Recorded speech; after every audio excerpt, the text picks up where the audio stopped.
Good day, ladies and gentlemen. It is the dark cyberpunk dystopia of January 2022. Well, it is if you live in certain countries anyway. But anyway, cyberpunk aside, I hope everyone had a very good Christmas and New Year's. I was definitely pressed for time when it came to making Aliens vs. Predator Class of 2000, and I apologize for not doing any live streams or anything like that. I was just focused on getting that done and recovering from having my wisdom teeth removed.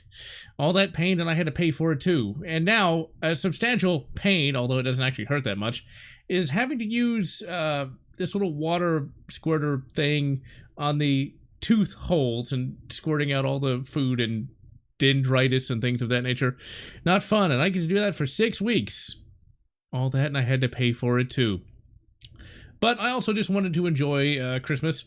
For the first time ever, I finally got to go on vacation for Christmas. I took myself and my family out to the hill country of Texas, which is still just as awesome as it was the last time I saw it, 14 years ago.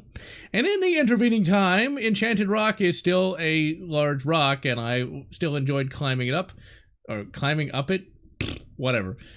Since I'm in much better shape now than I was 14 years ago, it was pretty much trivial just to get to the top, but it was still really fun. There's not any mountains in Houston, so Enchanted Rock was the first mountain I ever climbed up, ever. That was the first one I ever saw, ever. So it's this giant thing just sitting out there. It's positively unbelievable, and if you've never seen a mountain, when you finally do see one, it's like it almost is unreal in many cases. I remember the first time I climbed up it, it was I think it had to be in the late 90s when I was like 10 or 11, I think. And I don't think I actually made it to the top because I was not in particularly good shape back then, and also a kid. And then a few years later, I think in 2004, I finally did get to the top, I think, although I'm not sure. Then in 2008, that was the last time I went up there until just now, I did climb to the top, and I even saw this little metal plate that was like a marker for it. I didn't find it this time, but I was very happy to see that. And then from 2008 till 2021, I did not get to go back, but it was still cool. Fredericksburg, Texas was a town that I really enjoyed as a kid. Unfortunately, it's gone full tourist trap, so it wasn't as great as I thought it was going to be. You can always tell when a little town has become full tourist trap. They don't have any Dollar Generals, they don't have any Family Dollars, and they got a 4-lane street instead of a 2-lane. So that kind of sucked, but whatever. Christmas was still pretty good though, because I got a major haul this year. Dun, dun, dun, dun, dun. Oh yes. I always wanted one of those as a kid, the original Megazord. Unfortunately, at that time, we were much too poor to get one. Those Megazords weren't cheap back in the day. That was like 40 or 50 bucks in like early 90s dollars, so that was a lot of money.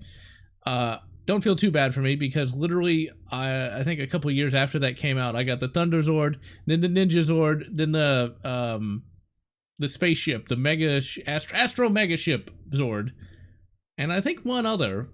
But yeah, I got plenty of Megazords, but I finally got the original.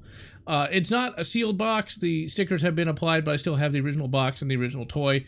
That's going to go on display at some point in the future. This isn't actually a Christmas present. This is something I bought for myself. Here we go. We got Cyclops. We got Retro Cyclops. Cyclops is like my third favorite superhero of all time. And I always kind of liked the X-Men, the animated series Cyclops more, but I also like the one where he's got that weird hoodie on. It's one of those superhero uniforms that if you wanted to cosplay as Cyclops, it wouldn't be all that difficult to do, because literally you just need like a blue hoodie and some yellow gloves and boots. You would think he would look really stupid in this outfit, and yet they pull it off. He looks really cool. I like the classical superheroes where you had a lot of detailing, where it was a little bit more extravagant, because it was more memorable. All the black superhero stuff now just is kind of boring. So yeah. New Year's wasn't a bad time either, because I was able to shoot off some fireworks. And thankfully, for 2021, despite having the tragic passing of my stepfather due to pancreatic cancer, that was actually one of the best years in recent memory. mainly because I was able to accomplish literally everything I set out. All the New Year's resolutions and things. Actually, I didn't make any New Year's resolutions. I just had some basic plans for that year, and I was able to do them all. That's one of the things I always like to say in these videos is don't give up on the future. It's very easy to do. You know, in January of 2019, less than 3 years ago, I'd pretty much just kind of given up on my future. It would only be until after I turned 30 that I would finally get up off my ass and stop being a 30-year-old loser. And so here I am for all to see. But in 2021, though, I had some basic goals that I wanted to complete, and I did literally all of them. Initially, I wasn't sure if I was going to be able to do one of those goals because it was, you know, there's some goals that you set that you don't really have any control over whether or not you can complete them or not. But I kept the faith, and I was able to complete them. And I was able to complete one in particular that I really hoped I was going to be able to do, and I did. It was the weirdest thing ever, but I totally was able to do it. It's one of those things where I kept telling myself, you can do it, it's just a matter of time, and then boom, done. So don't give up on completing goals. If in 2021 you weren't able to complete everything, well, try it for 2022. The old Yoda adage of do or do not, there is no try, it's not a matter of, he's not saying that if you fail, you failed. It's like, you're either going to do it or you're not going to do it. And just look at it like that. Don't look at it like you're going to try to do anything. Just say, I'm going to do whatever this is, and then do it. If you don't succeed, you didn't succeed. Try it again. You know, that's the only part where try comes in. Or do it again until it succeeds. Try to do it a little bit differently so you can potentially make it succeed. That's why I always like to say these days, have a positive mindset. Being negative is great and all, in theory. I've said this before and I'm going to keep saying it because when you're negative, you feel like you don't have to try in some cases. But nothing's better, and so you just end up getting worse and worse, and you get into a negative feedback loop, and then it doesn't work out. Having a somewhat positive mindset towards life allows you to be able to act upon opportunities when they come about. If you're negative all the time, you're not going to bother to do anything, and then you're never going to get out of it. It's just one of those things. It's something that I had to learn over time. Used to be, I was very negative about everything. And sometimes even today I can feel negative as well. I mean, life isn't a linear progression. You don't level up. You just kind of get better over time. You know, whoever designed the rules for life was kind of an asshole when it came to making this whole RPG thing. But the fact is, though, you know, if you haven't done what you want to do yet, you still can in the future. And if you still have some issues with yourself, go away, email, nobody likes you. If you still have some issues with yourself, trust me, you can eventually get over it at some point. Or you can evolve from it, let's say. It's just one of those things. Now, I actually kind of had some advantages when it came to being positive, going from a fairly negative person, always complaining about everything, always, you know, being negative about a thing before it ever even happened. I was able to easily transition from that to where I am today because I was by nature a positive person. It's just that I kind of gotten pounded into the ground by life to a certain extent. And once I realized that, you know, being negative wasn't working for me, it was an easy enough transition. But being able to go from negative to positive, not easy, but it can be done. And it'll take time. You know, I am not the same person I was in January of 2019. And it's been a constant evolution since then when I decided to finally make that change. But it wasn't an instant change. I didn't go from, you know, 2019 General Lotz to 2022 General Lotz overnight. It's been a near constant struggle to get to that point. You know, it's just, don't give up on life. Don't go full MGTOW either, because the MGTOWs are operating on a very negative mindset. There are definitely very good women out there. All you have to do is look for them, or perhaps have one of them find you in a very unlikely way. So, you know, it's all those sorts of things, you know. If you give up, you'll never succeed. And if you never succeed, you're just going to become a bitter old bastard constantly bashing out negative comments on Twitter or whatever social media one uses. And speaking of Twitter and whatever social media anyone uses, we've got two pieces of controversy that kind of tie into a topic I wanted to talk about for some time, and that is political crap. Now, those of you who watch the live streams or the reviews, you know I do talk about a little bit of political crap here and there just because. I don't really have a desire to push my political viewpoints on anybody, but by my very nature, if I'm going to complain about California, you can probably guess which side of the aisle I may or may not be on. I like to say this: I have always been an independently minded person. I've never been a political hack. I'm not going to stomp for either side of the political aisle, mainly because both sides of the political aisle are filled with very petty people. And today's political crap segment is going to cover very petty people.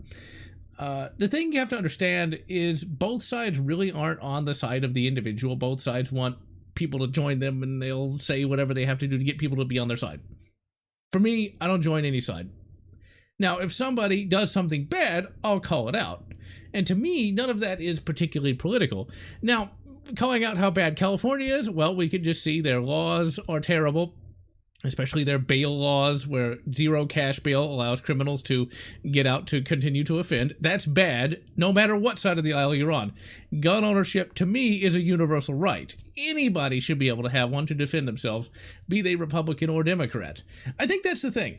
Where I look at it on the political spectrum is, if I were to see, somebody antithetical to my views that hadn't actually done anything that I knew of, or not done anything to me, dying of thirst on the side of the road, I would give them some water, regardless of what political side they came from.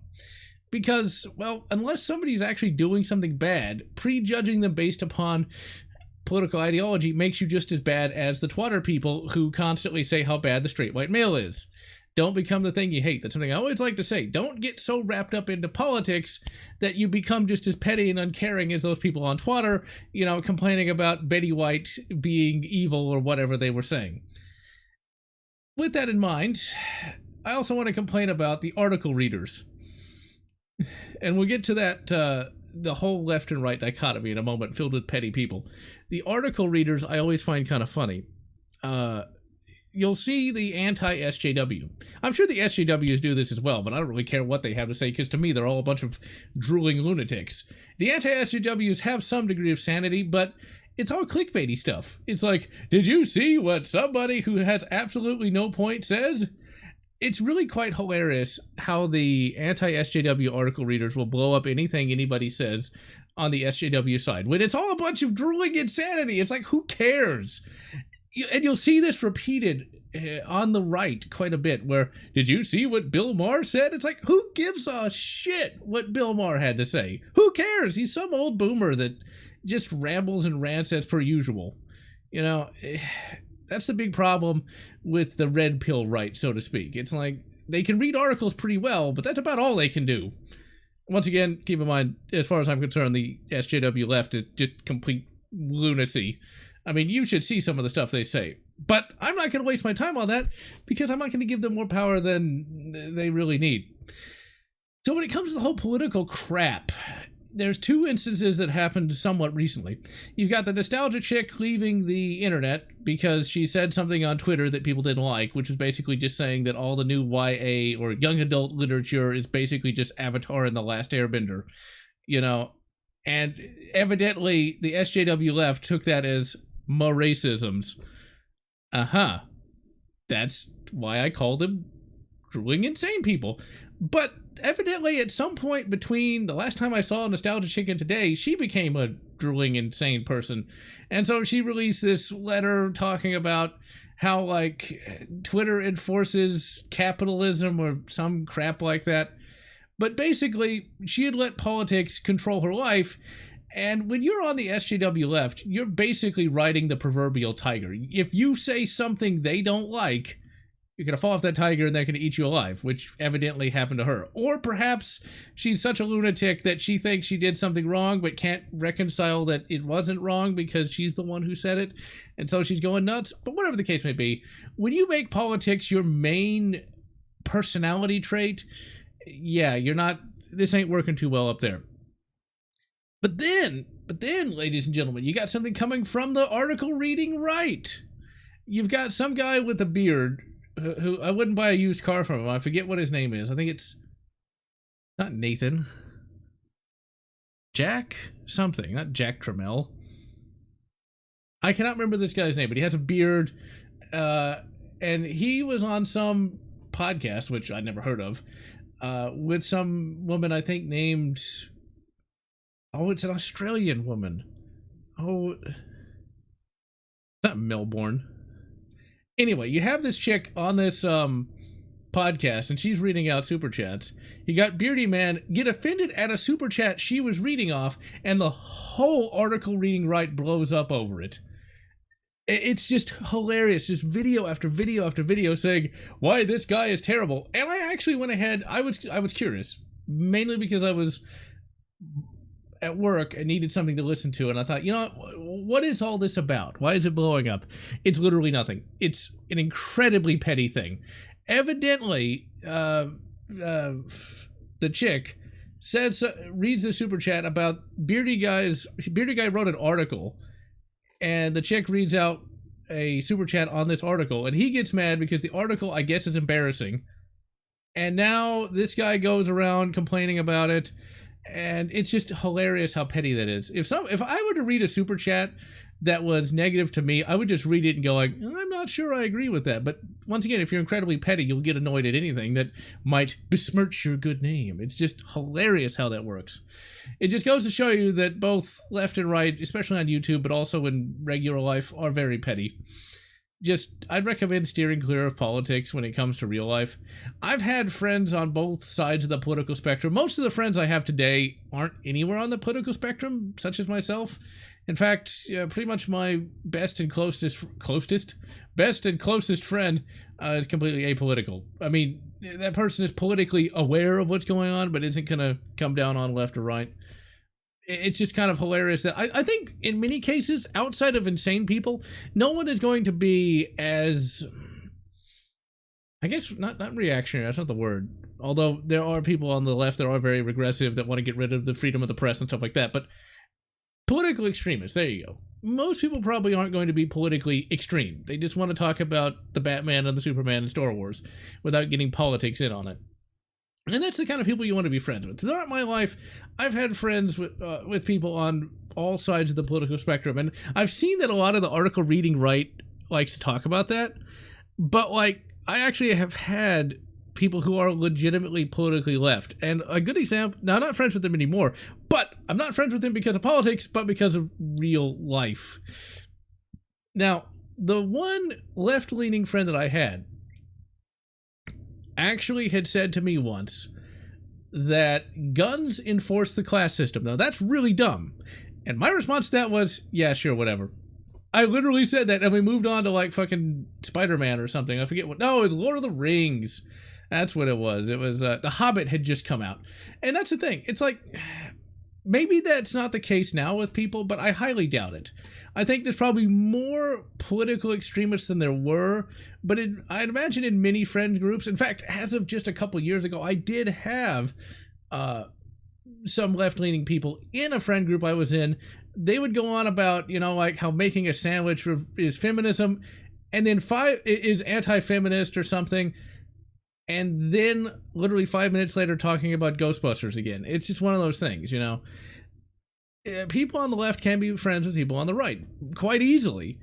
And it's just, I think Twitter and YouTube and all this stuff gives a bad impression of how people really get along. There will always be that one asshole that won't shut up about politics, and usually they are kicked out of whatever friend group they're in. That's just how that goes. You know, there are some things, like, politically I'd like to talk about, and I do my best to clamp down on it. It's like, when somebody's really anti-gun, I'm like, oh, I want to say something, but that reminds me of a time when I was playing Friday the 13th, the video game, and there was somebody in one of the chats saying that, oh yeah, I don't believe that guns are bad, but you don't need an AK to shoot Bambi. I just wanted to say something like, you know, it's like, well, I wanted to say something but didn't, because that ruins the mood. The fact is, though, as far as I'm concerned, the vast majority of people are not going to be political extremists constantly going on about bullshit that no one really cares about. I think it's just dramatically overstated when you see video after video of, here's what an SJW said, here's what a right person said. You know, it's like, these are going to be people that I think people seek them out because it makes for a good clickbait, when in all reality, there's probably more friction now than there was like 10 years ago, but it's probably going to still come down to the age-old argument of, can Spider-Man kick the crap out of a Jedi? I got more arguments about that back when I was in multiple friend groups than I ever did about, you know, capitalism versus socialism, which we're going to get into in a little bit. But Spider-Man versus a Jedi. Spider-Man can easily kick the crap out of a regular Jedi Knight. He isn't taking on Luke, but he should be on at least equal footing with the average Jedi. In fact, considering the sheer experience level that Spider-Man should have, Spider-Man should be able to win. Just saying, because he's got the webs and all the rest. And I know people like to say, well, what about the danger sense? Luke has that. Not too many Jedi do have that, because if they did, they would be able to have sensed the clones turning on them. There's even other, you know, another argument that I had a lot back in the day was Master Chief versus Jedi. I don't know how many times I had to explain, Jango Fett wasn't a super soldier, people! And yet, if he was able to kick the crap out of, literally kill with his bare hands like 5 Jedi, Master Chief is gonna win. Not against Luke. Not against Kyle Katarn or any of those guys, but against the average Jedi, he wins. Now, like, I would never debate, like, say, Kappa versus Master Chief, because obviously Kappa's gonna win. But yeah, see, that's the kind of arguments that I've always liked. I always like the forum arguments of, like, why is Stormtrooper armor so crap on the Battle of Endor? I'll never forget that one. There was one asshole, even back in around 2008, that did have to bring up politics and, like, compare Alderaan to the atomic bombings, but that was, like, an asshole. And I've often wondered, you know, this is sort of ramble time, ladies and gentlemen. We'll get to something more directed in a minute, but, like, I wonder, like, people who are much more popular than me, they always go on about comments. It's like, oh yeah, so, and usually the comments, there's like 1 or 2 bad ones. Maybe. Because I'm curious sometimes. Like, okay, are there really... It's like, are people really that thin-skinned? Now, I guess I'm one to talk, because most of my comments, in fact, I'd say a good 90% are all positive. But most of the negative ones are just like, oh, your face looks bad, or, oh, your voice is bad. It's like, you're not going to please everybody, and when it's just something basic like that, who cares? I think just when people reach a certain level on YouTube, I think there's a bit of ego that comes into it, you know. Even I've had that happen. I'm not even particularly high level when it comes to YouTube. It's like, my audio is just fine, which is precisely why I changed the microphone and the camera, whatever. But anyway, all that crap aside, upcoming reviews. I actually already have 5 reviews planned, and I have the footage for all of them. We got Fallout New Vegas coming out. We got Prey 2017 coming out. We got Far Cry 3 Blood Dragon, Titanfall 2, and I'm going to do a retrospective of AVP 2. Because the last time I did anything AVP 2 related, it was 10 years ago. Holy crap, ladies and gentlemen, does that time fly? Which is precisely why I'm very happy that I have very good genes and I have not aged that much. So yes, ladies and gentlemen, I also have a couple of books to recommend. Gemini Effect. It is basically a Monster on the Loose book series, not a book series, but just a book. Gemini Effect has mutated rats. I think it'd make for a particularly good video game or just a basic B movie. It's got your typical characters in it. There's a bit of a conspiracy plot.